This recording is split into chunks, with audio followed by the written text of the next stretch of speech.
Salut chers fidèles abonnés de la chaîne, cliquez pour gagner. Je sais, vous allez très bien. Les gars, aujourd'hui le dossier est lourd, ça pèse comme ça. Le dossier est lourd. Nous allons parler de beaucoup de sujets. Nous allons parler des banques qui commencent par tester cette technologie. Nous allons parler des processeurs de paiement qui ne cessent de vouloir s'accaparer les startups, les fintech, les entreprises qui sont dans le domaine de la crypto-monnaie. Et en fin de compte, nous allons parler du dossier même qui m'intéresse. Oui, je vais vous prouver par A plus B que la Chine détient plus de bitcoin que de femmes. Et Adam, on peut faire ça. Ceux qui vont rester jusqu'à la fin de la vidéo, vous allez découvrir cela.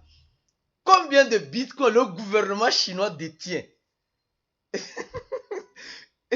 Ça fait rire. Mais commençons la vidéo.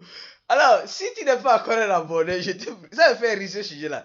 Si tu n'es pas encore un abonné, je te prierai de t'abonner à cette chaîne. Surtout d'activer la cloche de notification et de donner un j'aime à la vidéo. Partager nos vidéos au maximum pour pouvoir éduquer cette communauté crypto afin de savoir comment fonctionne ce monde de la crypto-monnaie. Alors, ce matin, on se lève dans un petit bain de sang, mais dans un petit verre. Bon, blagueur, on ne sait pas, on verra bien. Alors donc, comme les gens courent pour acheter des crypto-monnaies quand ça fait du bruit. Voilà le Dogecoin qui a fait moins 10%. Quand ça fait moins % là, il y a les gens qui courent pour vendre. Tant mieux. Chacun a sa stratégie. En tout cas, nous, on essaie d'organiser le wallet des personnes qui suivent nos cours et surtout qui sont dans le groupe VIP. Aujourd'hui, on dit l'adoption arrive. Ça, il n'y a rien à dire. L'adoption arrive. La concurrence sera rude sur le marché des crypto-monnaies. La concurrence a déjà commencé. C'est de cela que nous allons parler dans cette vidéo. La concurrence a déjà commencé. Elle est très rude, les gars. Et elle est très rude. La concurrence entre les processeurs de paiement, entre les banques, entre les échangeurs et mieux encore entre les gouvernements pour s'accaparer ce marché de la crypto-monnaie. Oui, la concurrence a déjà commencé. Depuis. Alors, on va commencer par cette information. On va commencer par cette information, celle-ci. Voilà, on dit Visa. Nous connaissons le processus de paiement, les cartes Visa, la marque Visa, qui va commencer par vendre les NFT dans l'échangeur crypto.com. Donc, actuellement, là, c'est que ça chauffe partout. Donc, vous savez que bientôt, c'est la Coupe du Monde. C'est la Coupe du Monde. Et dans la Coupe du Monde, il y aura sûrement des œuvres exclusives. Des œuvres exclusives, des photos, des œuvres d'art exclusives qui seront exposées dans crypto.com, l'échangeur crypto.com. Donc, ils ont déjà un partenariat avec crypto.com. Et là, ils vont exposer les NFT dans crypto.com. Les gars, ça commence par venir. Ça commence par venir. Alors, le concurrent maintenant de Visa maintenant est en train de passer à la vitesse supérieure. Les deux procédures de paiement. Voilà maintenant Mastercard.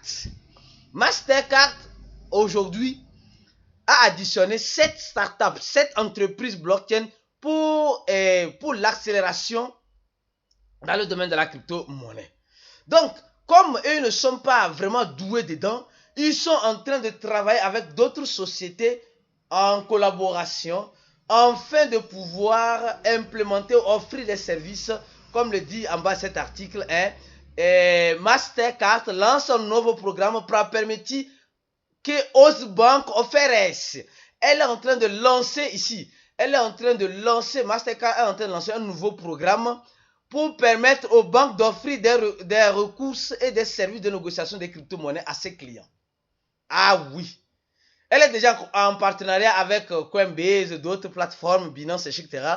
Maintenant, elle essaie encore de chercher encore d'autres partenaires. Pour vous dire simplement que vous avez vu Visa qui est en partenariat aussi avec l'échangeur crypto.com, Master qui est en partenariat avec Coinbase et autres. Donc ça veut dire que la concurrence commence par être rude entre les processeurs de paiement qui veulent collaborer avec les échangeurs et les échanges, je peux dire, les entreprises crypto, etc. Je suis sûr que vous avez compris. C'est pourquoi on dira ici que la concurrence sera très rude sur le marché. Maintenant, pour en venir, voilà un peu une banque, une grande banque que nous tous nous connaissons. JP Morgan réalise une transaction en système DeFi. Aïe, aïe, comme on le dit souvent chez nous au Burkina, c'est pas facile. C'est pas facile. Comme les Ivoiriens le disent souvent, chez nous en Côte d'Ivoire, Adama, on peut faire ça. C'est pas sérieux. Et comme le dit un de mes amis béninois, qu'est-ce qu'il a dit là? J'ai oublié carrément. Ce qui était, ce qui viendra, c'est pas il a dit quelque chose de ce genre comme ça. Alors donc, rappelez-moi ça en commentaire de la vidéo. Ceux qui sont dans le groupe VIP, dans le groupe, cliquez pour gagner dans le grand groupe. Et je vous invite aussi à nous rejoindre dans le grand groupe. Quand vous appuyez sur l'une de nos vidéos, juste en description de nos vidéos, vous avez les liens pour nous rejoindre, pour créer vos comptes sur Binance, Get, etc. Et ce groupe est un groupe gratuit pour tous ceux qui veulent apprendre, mais de façon limitée. Mais si vous voulez apprendre de façon avancée, dans une optique de mieux appréhender les choses, alors vous devez appuyer sur ce lien, remplir le formulaire, payer $80 pour avoir ça au cours. Après le cours et votre attestation, et vous aurez accès à notre groupe VIP.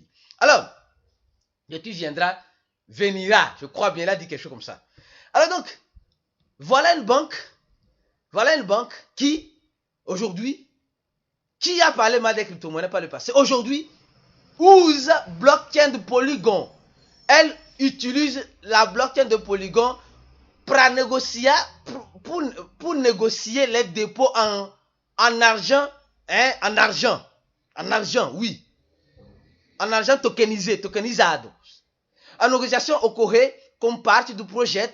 Donc la négociation s'est faite entre deux projets. Alors pour vous dire simplement que les banques sont en train de rentrer. Il n'y a rien à faire. Ils vont sauter. Comme des... Comment on peut le dire? Oui. Comme du popcorn dans l'huile. Ça va sauter comme ça. Malheureusement, c'est ce qui va arriver. Ils ont parlé. Aujourd'hui, ils sont en train d'utiliser cette technologie. Et on dit, tout ocorre na blockchain d'impressimo de criptomoedas AAV, un exchange décentralisé. Toute cette négociation a été faite dans le protocole de la crypto-monnaie AAV et l'échangeur DEX Uniswap. Un projet aujourd'hui que nous sommes en train d'ignorer encore. Donc, il y a beaucoup de choses. Je vous dis, dans ce bear market, dans ce marché baissier, il y a tellement de bonnes nouvelles. Je me dis, dans le marché haussier, en tout cas, ceux qui suivent les principes, les stratégies, les conseils qu'on donne dans le groupe VIP vont s'en sortir. Ça, il n'y a rien à faire. Ils vont s'en sortir. Mais désolé ceux qui restent dans l'option gratuite avec leur stratégie. Si votre stratégie marche, tant mieux. Mais pour ceux qui veulent une bonne stratégie, afin de se préparer pour le bourron qui va arriver dans les années à venir, venez nous rejoindre. On va vous aider à organiser votre wallet, à préparer la stratégie en attendant le bourron. Mais en attendant le bourron, dans le bear market, on mange encore. Alors, rapidement, la dernière... avant la dernière information, voici cette information. Mastercard a libéré, Binance annonce que les gens qui sont au Royaume-Uni, les gens qui sont aussi, comment appelle-t-on, en Europe, peuvent mettre la liquidité sur Binance et aller acheter les crypto-monnaies. Quand quelqu'un ne veut pas, quelqu'un va prendre ou bien. C'est comme ça, quand quelqu'un ne veut pas, quelqu'un va prendre. Donc, comme vous le voyez déjà, les échangeurs sont en train de proposer plus les services aux gens, faciliter plutôt la tâche aux gens de pouvoir prendre leur argent parce qu'aujourd'hui, la liquidité, là, ça ne va plus exister. On a toujours dit ça ici. C'est en train de mourir.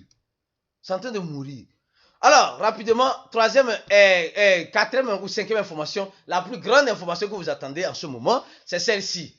La Chine peut être, pode ser, a segunda maior baleia do Bitcoin. La Chine, hier dans le chat Voss des groupes VIP, on a parlé de cela. On a détaillé cette stratégie-là. On a un peu expliqué. Je vais vous expliquer ici rapidement pour que vous puissiez aussi comprendre aussi. Alors, on dit la Chine détient peut-être la deuxième baleine en Bitcoin. Qu'est-ce qui se passe? Pourquoi cette affirmation? Écoutez bien. En 2020, la Chine a démantelé un réseau d'arnaqueurs, hein, qui étaient impliqués dans les crypto-monnaies qu'on appelait Plus Token. Rappelez-vous très bien. Donc, en ce moment, la Chine a fait quoi? La Chine a pris en compte en ce moment 194 000 bitcoins, 194 575 bitcoins en ce moment.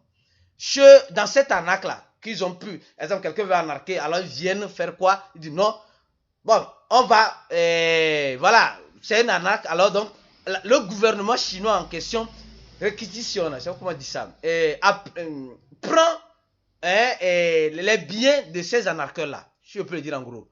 Alors, ils avaient en ce moment aussi 833 Ethereum. En ce moment, c'était Ethereum Proof of Work. Maintenant, sûrement, ils ont reçu encore l'Ethereum Staking aussi. Comme vous savez, il y a un adro qui a été fait. Sûrement. On continue. Alors, et d'autres crypto-monnaies. Et maintenant, on dit, au moment où le gouvernement chinois a pris cela, Dispagio Log Trismoedas. Au moment où elle a pris cela, elle a, je peux dire en gros, vendu 3 monnaies en ce moment directement. 3 monnaies en ce moment. Bon, maintenant, quand on voit bien dans le rich list des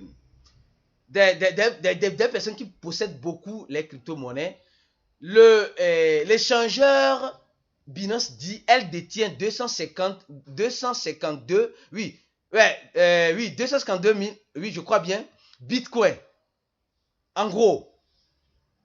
Alors, elle dit 252 000 Bitcoin en gros. Elle dit ça là, c'est pour ses clients, ce n'est pas pour eux-mêmes, c'est pour ses clients. Maintenant, l'entreprise MicroStrategy dit qu'elle détient 130 000 Bitcoins.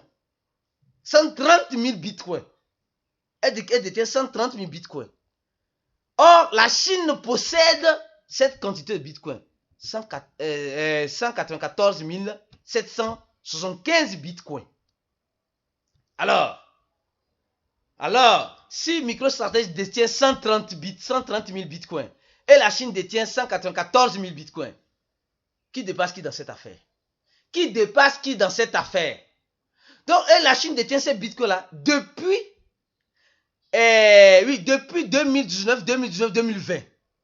Et on dit, et cette valeur fait presque 6 milliards de dollars dans les trésors nationaux chinois. Ah, les gars, de vous à moi. Bon, ils ont pris, ils disent que le Bitcoin là, ce n'est pas bon. Ils ont interdit ça sur le territoire. Déjà, c'est eux-mêmes qui détiennent une grande quantité de Bitcoin. Qu'est-ce qui se passe? Ils disent qu'ils interdisent afin de faire quoi? Afin de démotiver les gens pour qu'ils puissent acheter mieux. On ne sait pas. La fin de cette histoire, nous allons la connaître. Tôt ou tard, nous allons la connaître. Ah oui, nous allons la connaître. Même si ça va durer des années, mais on va connaître ça. Ou bien nos enfants vont connaître cette histoire-là. Ça, c'est sûr. Alors, donnez-moi la vidéo, partagez la vidéo maximum. Et on se dit à la prochaine vidéo. Et ciao.